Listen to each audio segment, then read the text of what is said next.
Pertama, kami sebagai partai politik punya tanggung jawab untuk memastikan demokrasi ini betul-betul tumbuh berkembang di Indonesia, tidak sekedar lip service.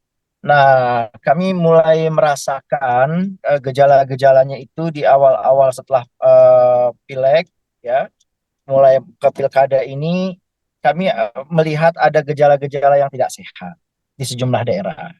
Nah, oleh sebab itu, kami merasa bahwa demokrasi itu harus dikembalikan kepada jati dirinya, agar tidak ada dulu kami berpikirnya soal kota kosong.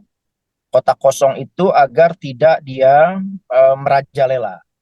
Nah, kota kosong ini juga ada kaitannya dengan upaya-upaya siasat-siasat politik untuk memborong partai dan sebagainya. Nah, praktik-praktik ini tentu kami menolak di Partai Buruh.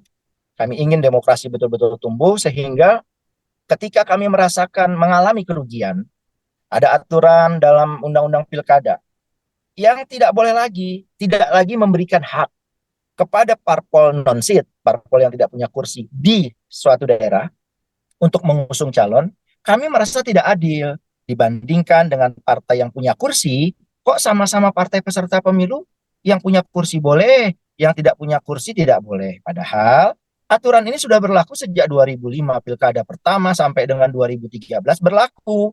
Putusan MK ada dua yang menyatakan bahwa harus diperlakukan sama. Kenapa sekarang berbeda? Yang kedua, kami juga membandingkan dengan calon perseorangan. Kok setelah kami hitung-hitung, calon perseorangan itu kok syaratnya menjadi lebih ringan daripada parpol kalau menggunakan suara. Kalau bicara suara, orientasinya yang non-seat. Karena dia nggak bisa pakai seat kan, tidak bisa pakai kursi. Nah, misalnya kita contoh ambil simulasi di ND Nusa Tenggara Timur. Itu kalau calon perseorangannya itu cukup 2.100 sekian, sedangkan untuk parpol kalau pakai 25% suara itu sekitar 3.900 sekian gitu ya. Nah, itu eh, tidak adil. Jadi dengan parpol dengan seat tidak adil, dengan yang non seat tidak adil. Oleh sebab itu kami minta MK harus ada kepastian dong parpol non seat ini. Nah, yang kami uji adalah ketentuan pasal 40 ayat 3 yang itu yang menyatakan bahwa hanya parpol yang punya kursi saja yang boleh mengusung menggunakan suara.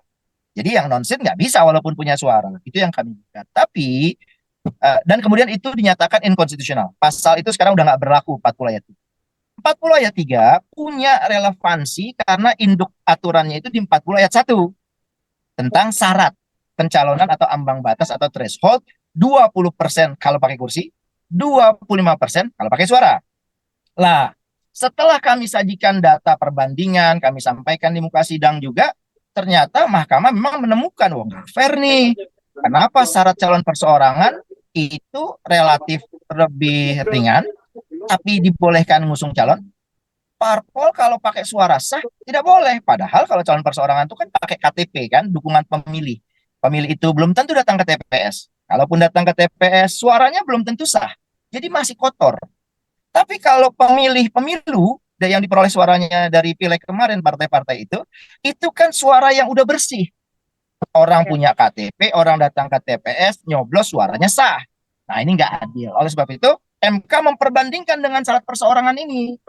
Nah kalau begitu ceritanya kata MK, agar ada keadilan maka ketentuan ambang batas atau syarat pengusulan menggunakan kursi sudah dihapus terhitung putusan Mahkamah Konstitusi hari ini. Berlaku untuk pilkada hari ini, mengikat semua pihak termasuk pemerintah, DPR, KPU, dan partai politik serta masyarakat.